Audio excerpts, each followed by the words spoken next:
mentioned a while ago in answer to Patricia's question. So we have now direct access to ground zero, if I can say it.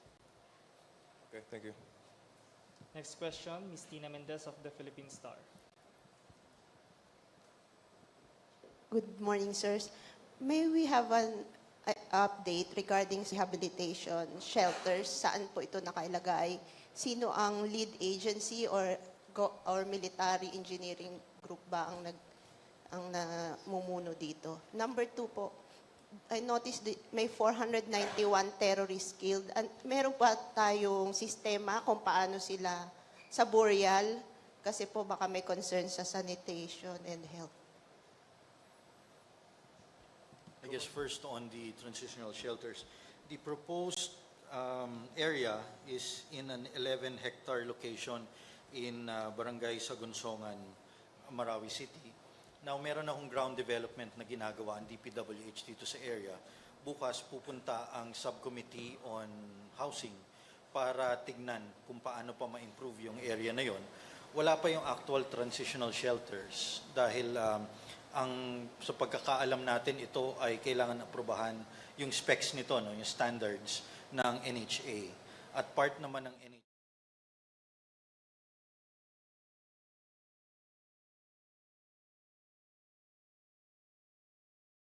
na finishing this transitional shelter location. So tuloy-tuloy yung ating improvements sa area. Kung meron pang ibang suitable locations, ina-identify rin natin yon para ma-accommodate natin yung pangangailangan ng ating mga IDPs.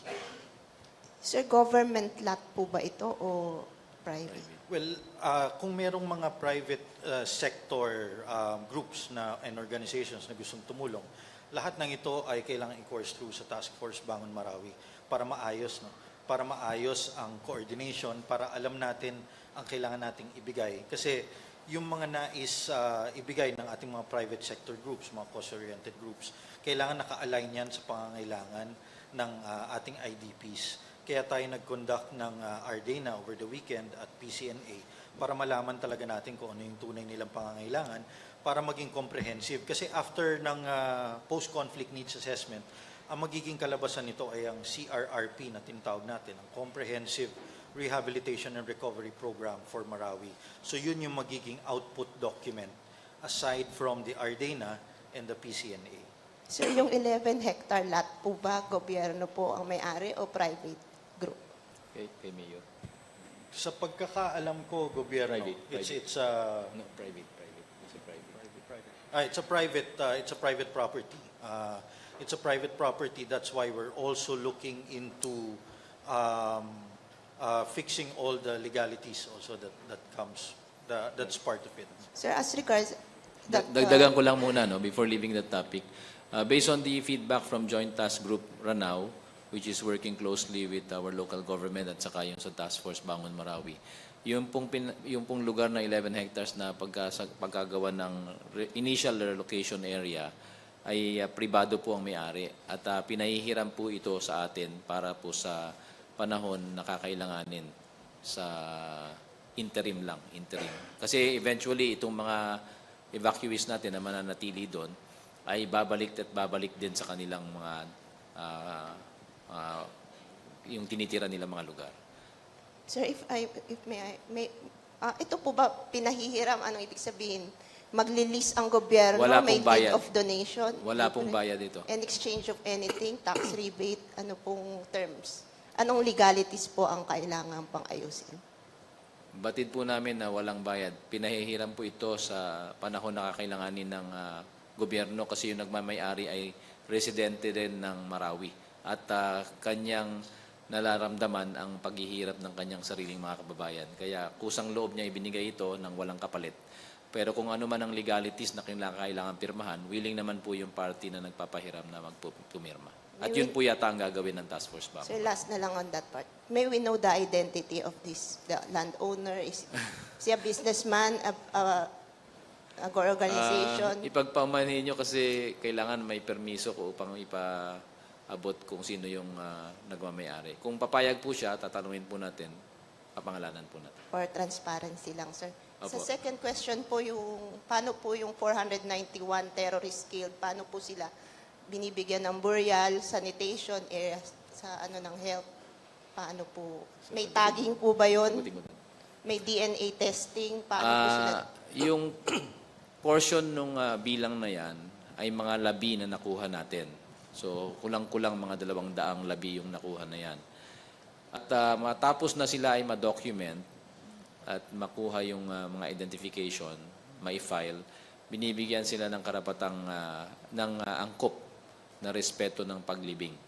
So, they are accorded the same rights as any Muslim would be accorded one. So, sinisikap natin na gawin yung documentation na yun sa araw na na-recover sila at ilibing sa araw din na natapos yung araw mismo na na-document nakuha sila.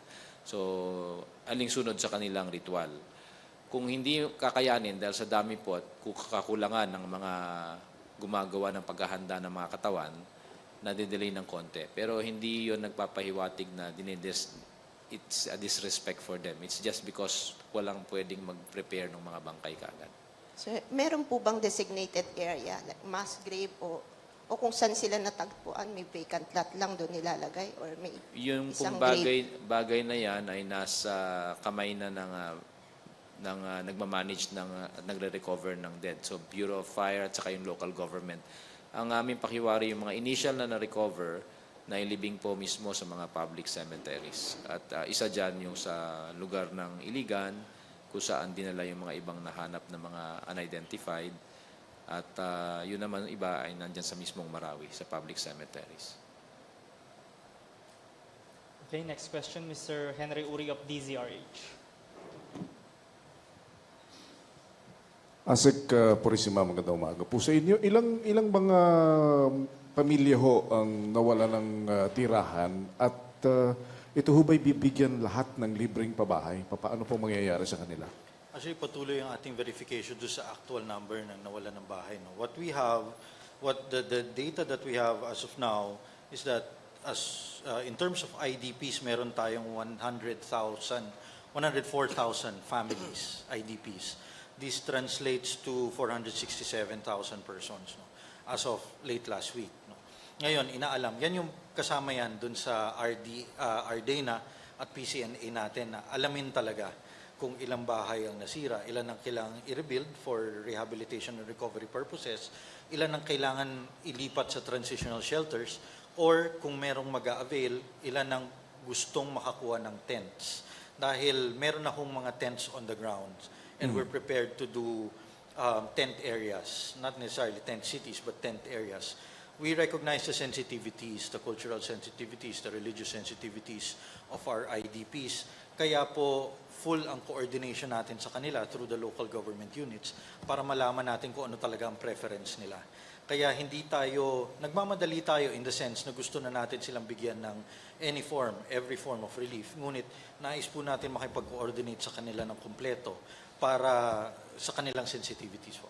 Yung mga mabibiyayaan ho ng pabahay, walang counterpart na manggagaling sa kanila like percentage of any amount na bibitawan nila para mapasa kanila yung bahay. Libre po ba ito? Kasama yan sa pinag-aaralan ng task force. No? Meron ding legal support subcommittee ang task force Bangon Marawi. At kasama to sa pinag-aaralan ng legal subcommittee para ayusin lahat ng mga legalidad na involved dito. Kung pwede ba silang bigyan ng buo, kung kailangan ba nilang mag-contribute. Depende yan sa pangangailangan at sa ating mga batas. No? So kasama yan sa pinag-aaralan natin and kasama yan sa CRRP, yung Comprehensive Rehabilitation and Recovery Program. Habang sila naghihintay, anong option nila para may maayos silang matitirahan? Tulad ng sinabi kanina ni General Padilla, lahat ng pwede nang palipatin outside of Marawi City, pwede nang lumipat doon. At handa tayong tignan kung meron ding mga nasirang areas doon at handa natin itong tugunan. No? Doon sa mga pwede nang once military operations are done, kapag tapos na ang ating clearing operations, dahil siyempre may factor din dito tulad nga ng sabi ni General Padilla ng IEDs. No? Mahirap naman yan. Hindi ito basta-basta normal disaster zone tulad ng nakasanayan natin sa mga typhoons. No? So napakahirap na bumalik dyan basta-basta. Ngunit pag handa na, may go signal na tayo, titignan rin natin kung nais nila makakuha ng tents, for example, sa tabi ng kanilang mga kabahayan, kung pwedeng maglagay ng tents doon sa areas or sa ibang common areas, maglalagay tayo. Kung inelect nila na dito na lang muna kami sa evacuation centers, we have 75 evacuation centers now. Kung nais pa rin nilang manatili doon, patuloy pa rin natin silang bibigyan ng relief. At pag handa na ang transitional shelters, ililipat na natin sila sa transitional shelters, doon sa area for transitional shelters. So lahat ng ito, medyo pinag-aaralan pa nating lahat.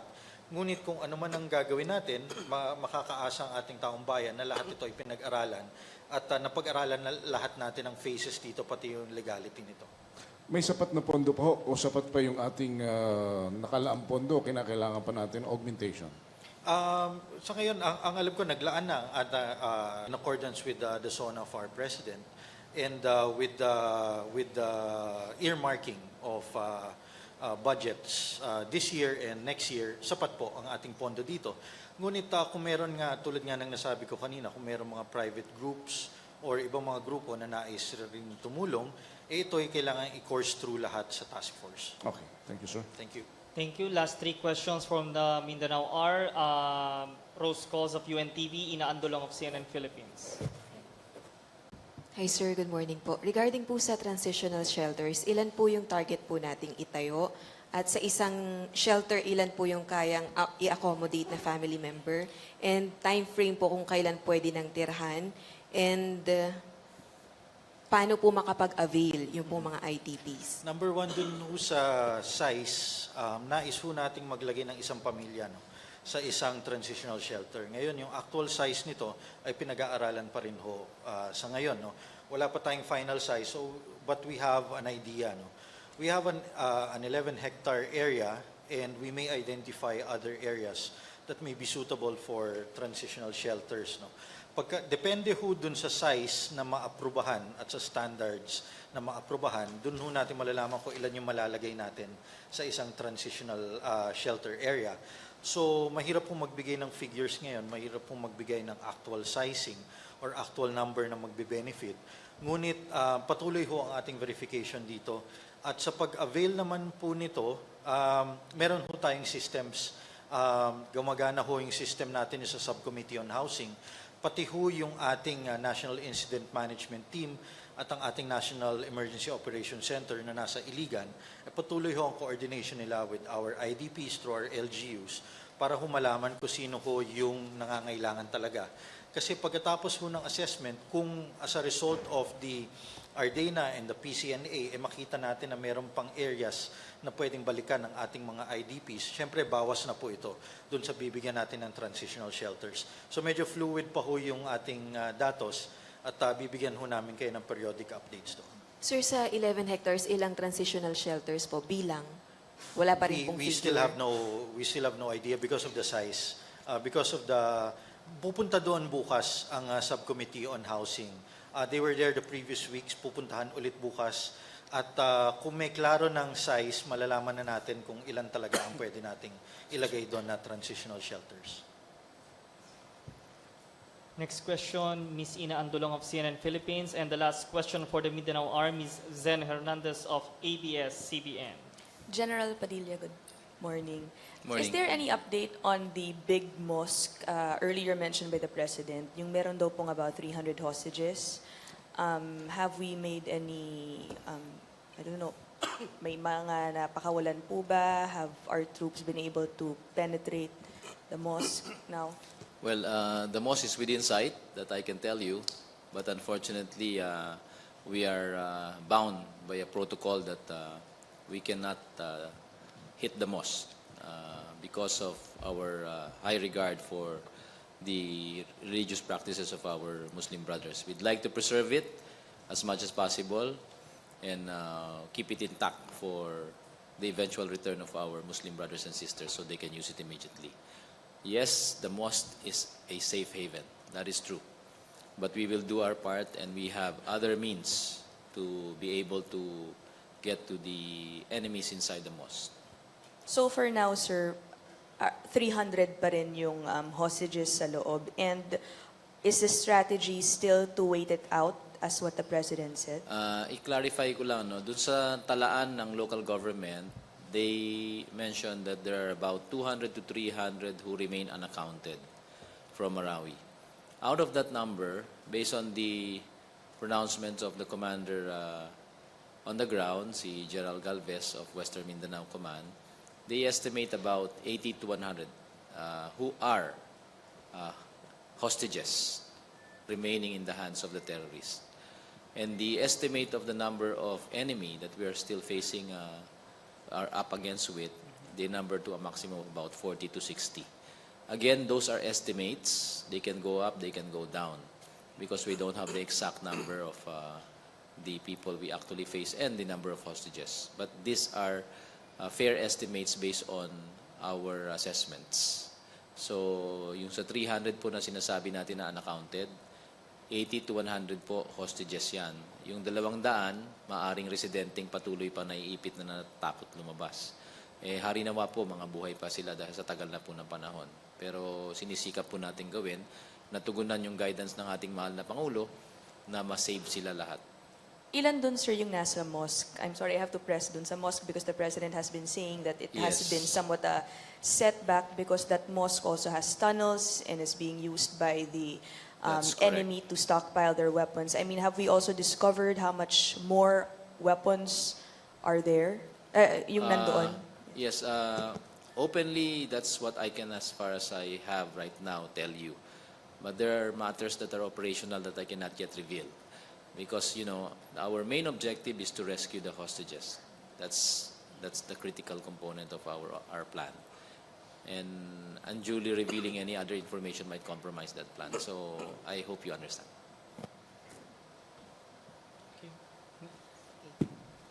Hello, good morning, sirs.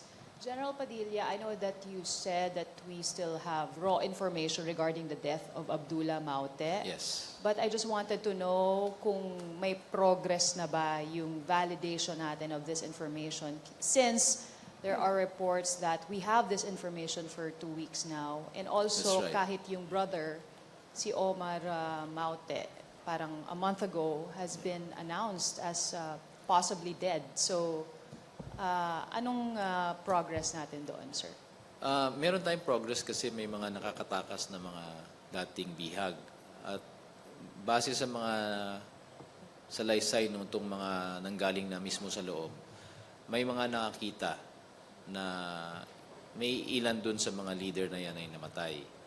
Pero hanggang sa ngayon, hindi kasi natin natutuko yung pinaglibingan. So kaya kinakailangan natin matuntun itong mga pinaglibingan na to nang sa ganun, makakasigurado tayo na tunay nga sila namatay.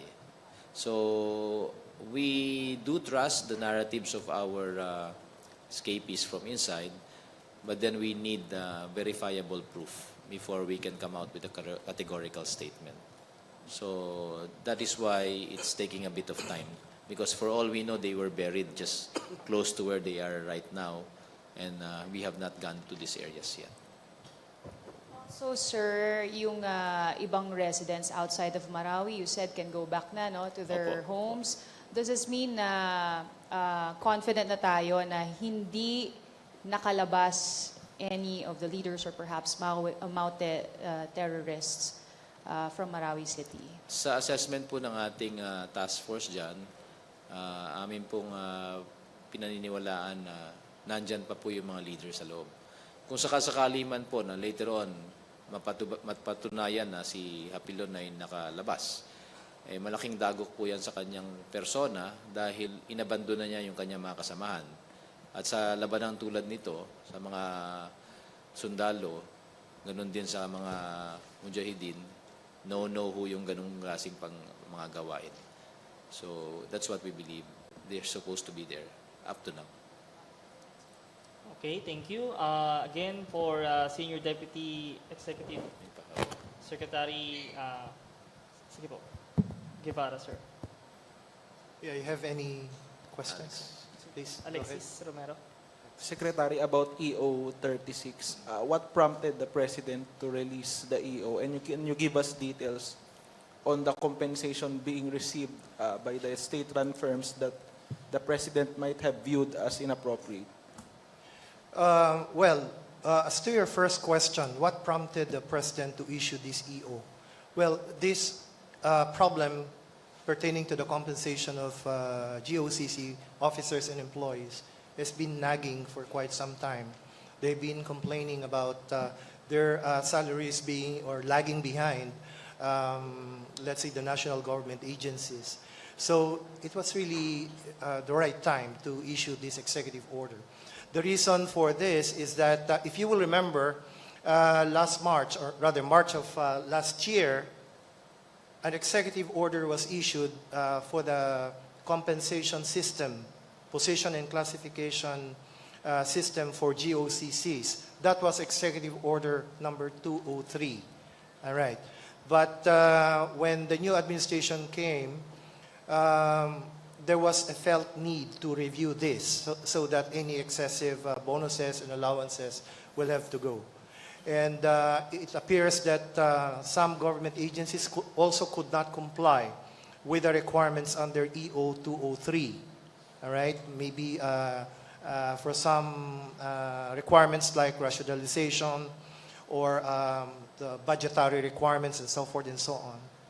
So that's why the President thought it proper to suspend in the meantime the implementation of EO 203. All right, so to address, so the question now is what will be the compensation system for GOCCs?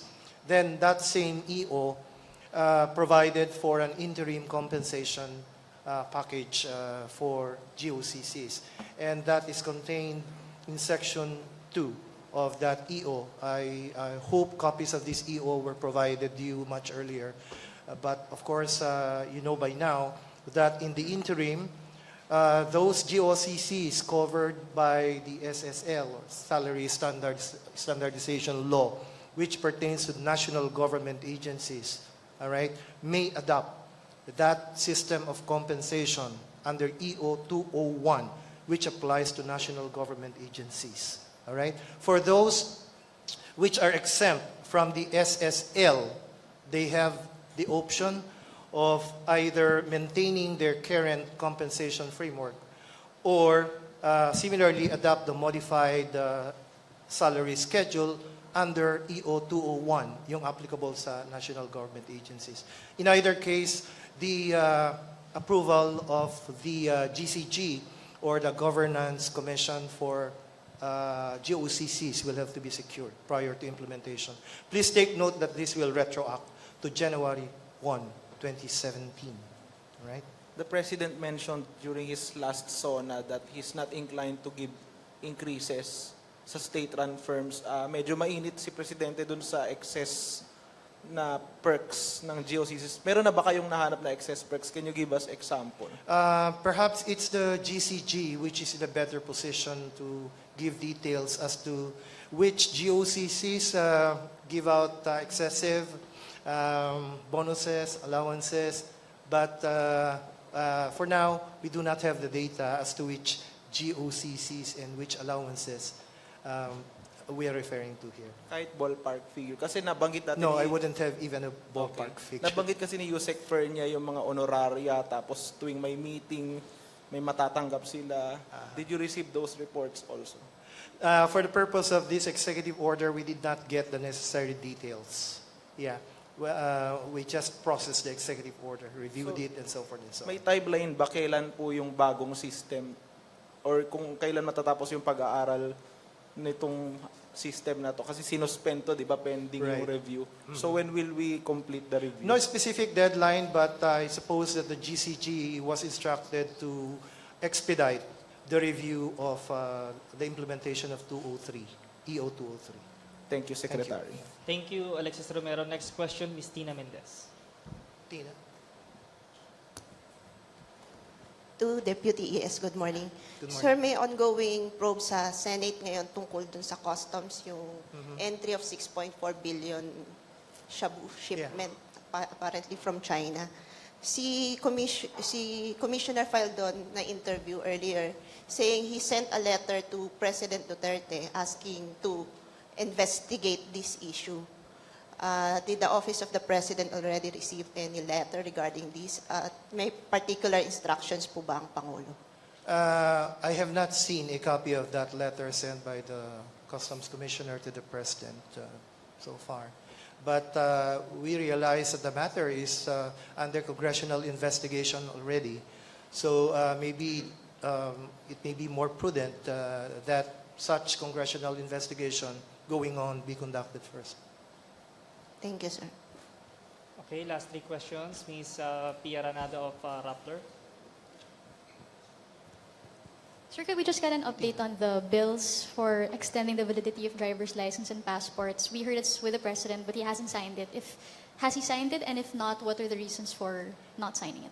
We have elevated enrolled bills which pertain to the extension of the validity of driver's licenses and also the extension of the validity of passports to the President for his signature.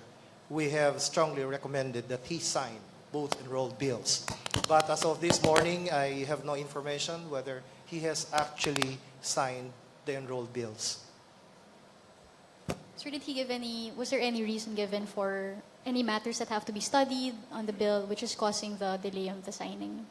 I don't think there is any problem with the enrolled bill. Okay, Tuesday New of DZWB. To Senior Deputy Executive Secretary. Yes, Sir, may nasabi po kamakailan si Pangulong Rodrigo Duterte na any investigation na involving his soldiers and policemen, kailangan po idaan sa kanya muna. Mayroon na naman pong statement coming from the Commission on Human Rights that they would investigate itong Parohinog case. And mayroon na po bang instruction si Presidente, or would you advise the CHR, or would they rather mag-submit muna ng request letter to the President para masimulan itong planned investigation?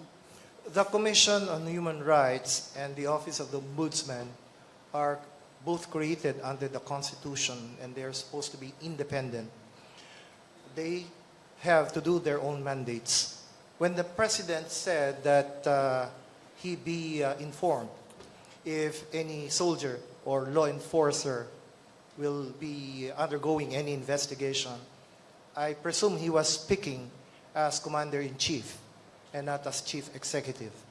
In other words, it's just a matter of saying that since, as Commander-in-Chief, since you will be investigating a law enforcer or a soldier or an officer under my command, it would be a lot better if you let me know about this investigation. That's how I understand the President's statement. All right? He is a lawyer. He is a prosecutor. Okay? He knows criminal law, criminal procedure very well, and he knows the limits of what he can do and what he can't. So, would the palace expect na magsasubmit ng request or notice ang CHR to the President before undergoing the investigation? The President has already made his statement. The ball is now in the hands of the Ombudsman or the CHR. Okay, thank you. Okay, last question from Mr. Joseph Morong of GMA 7. Yes, Joseph. Sir, good morning po. Sir, just related on the Parohin case, si Vice Mayor Nova, she was able to be interviewed, and she said, she called on the President to investigate if there were any irregularities with the operation. Any response from the palace, if there is one? Well, that is bound to happen in incidents like this when, raids result in deaths. And some people would claim that there was, some this usually happens. So I guess the normal procedures and the normal investigative procedures will have to be observed if there is any claim of some, improper implementation of the search warrant. I understand, sir, that this is a law enforcement thing, but if any, what role did the President play in this operation? as far as I know, aside from his general instruction to eliminate drugs and all people who supported the illegal drug trade, he has no particular or specific participation in any of actual police operations. Yes, sir. Just for fairness sake, there's a report from Al Jazeera that quoted several fishermen who were instructed by police operatives to dispose of the bodies in the drug war into Manila Bay. What do you think of that kind of report, sir? Well, as far as we are concerned, those are mere allegations. If there are no evidence to back that up, then that remains as hearsay. Sir, last. May order po si Presidente sa PNP. Would you confirm yung to wipe out the NPA? And does that mean, sir, that we are going to be sending an official notice of termination to the NDF with regard to the peace talks? As to the statement of the President to wipe out the NPA, I guess that's just colorful language, all right, to mean actually let's go and deal with this long-standing problem. All right, this has been going on for a long, long time, and it's just a matter of priorities. We now have the Marawi problem, so we deal with that first. We focus our attention on that. Then after that, well, the government will just continue with what it has been doing before. So I guess that's what really the President meant, unless General... I'm sorry. It's a classic Commander-in-Chief's reaction, no? Kasi if you recall, itong nakaraang mga araw, ang pinupuntirya ng NPA yung least defended. Alam niyo ba kung paano nangyari itong mga sunod-sunod na mga pagkamatay ng ating pulis? Very treacherously planned. Yan ang masasabi ko dyan. Very treacherously planned. Kasi nagkaroon ng kunwaring kaganapan ng kaguluhan sa isang lugar, nagtawag ng responde, at syempre, ang nagre-responde dyan ay ang kapulisan. Tapos tatambangan nila yung pulis na magre-responde at papatay nila to. So yung magre-responde na ilang pulis tulad ng 3, 4, 5 o 7 na nag-responde dito sa Negros, tinambangan ng 30. So anong laban nung kakaunti na yan? So very treacherous talaga. Traidor na traidor. At nagpapatupad ng batas sa ating lipunan, alam naman natin lahat, itong sundalo at ang kapulisan. Nangungunang pulis siyempre sa mga syudad. So makakaawa po ang mga pulis natin. Kaya napipiko na po ang mahal na Pangulo. Kaya nga kinansalan niya itong ating peace talks. At although wala pang formal na paghahain, itong kanyang pagkapiko ay ramdam nyo talaga. Kasi hindi ho biro mawala ng breadwinner sa family. At madami na po tayong pulis at sundalong nawawala. Para ho sa bayan yan at para sa bawat mamamayan ng bawat sulok ng kapuluan. So, ibig sabihin ba niyan, the formal notice of termination is forthcoming or wala naman yan sa reader's screen? Hindi ko pinangungunahan ng Peace Process Office natin. Sila po dapat ang sumagot nito. Of course. Sir, just one last, no? Related to the Reds pa rin. Anong status ng tatlo nating left-leaning cabinet given what the President feels about the Communist Party of the Philippines? There's a call for them to be sacked or whatever. As far as the office of the President is concerned, we see no reason why the 3 so-called leftist members of the cabinet will have to be removed. The President continues to repose trust in them. And if you will remember, the anti-subversive law, subversion law has already been repealed a long time ago in 1992. All right? So the very purpose of that repeal of the anti-subversion law is to ensure that people who advocate communism, socialism, Marxism, Maoism, etc., will not go underground, and that they join the legitimate organizations so that they can espouse whatever they want to espouse. That's why we have these groups also in Congress. So if we have these groups in Congress, why don't we have them as well in the President's cabinet? All right, sir. Thank you for your time, sir. Okay, thank May you. rejoinder lang ho. Yun nga ho yung paanyaya, kaya dapat ibaba na yung armas. Kung mas maayos po tayo nagkakaroon ng talakayan, malayong usapan, mas maganda kung ibaba na yung armas. Mag-usap na lang. Secretary Guevara, so clarification lang para malinaw. So will you require the CHR and the Ombudsman or anybody who will investigate the Parohinog incident to send a letter to the President with regard to the probe of security forces involved in the trade? I don't think that will be necessary. Bakit po? No need, no need. Well, the President has already made a statement in his capacity as Commander-in-Chief. All right? But as I said, he's also a lawyer. And he knows that these other agencies have their own mandates, have their own procedures. So they are free to do what they want to do in accordance with their own mandates. Thank you, Secretary. All right, thank you so much, Senior Deputy Executive Secretary Minardo Guevara, Assistant Secretary Toby Purisima of OCD and AFP Spokesperson Brigadier General Restituto Padilla. Ito po ang Mindanao Art. Thank you, Malacanang Press Corps. Back to our main studios on PTV4 and Radyo Pilipinas. Thank you, sir. Thank you.